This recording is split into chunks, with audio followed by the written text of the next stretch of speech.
Hello guys, আজকে আমি বানাবো সর্ষে ইলিশ। সর্ষে ইলিশ বানাবার জন্য প্রথমে ব্লেন্ডারে দিয়ে দিলাম কাঁচা লঙ্কা, দিয়ে দিলাম আদা, দিয়ে দিলাম পেঁয়াজ কুচি, এখন দিয়ে দিলাম সর্ষা ধুয়ে। এখন পেস্ট করে নেব সবগুলা একসাথে। তারপর কড়াইতে একটু তেল দিয়ে দিয়ে দিলাম ইলিশ মাছগুলো হালকা একটু ভেজে নেব, বেশি করে ভাজবো না। হালকা একটু ভাজা হয়ে গেছে, এখন মাছগুলা নামাই নিলাম।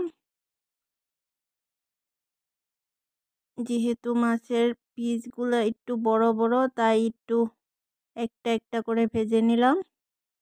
এখন কড়াইতে আর একটু তেল দিয়ে দিয়ে দিলাম কালো জিরা, দিয়ে দিলাম পেঁয়াজ কুচিটা একটু লাল লাল করে ভেজে নিব। তারপর করে রাখা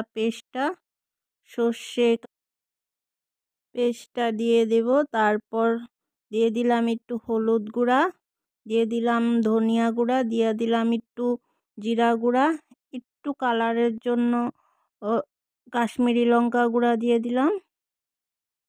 তারপর একটু জল দিয়ে মশলাটাকে একটু ভালো করে কষিয়ে নেব। এই তো মশলা প্রায় কষানো হয়ে গেছে। এখন অল্প পরিমাণ জল দিয়ে নেব।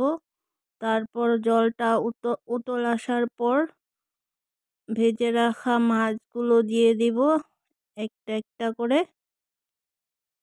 আমার ভিডিওটি ভালো লাগলে বন্ধুরা চ্যানেলটা সাবস্ক্রাইব করে দিও।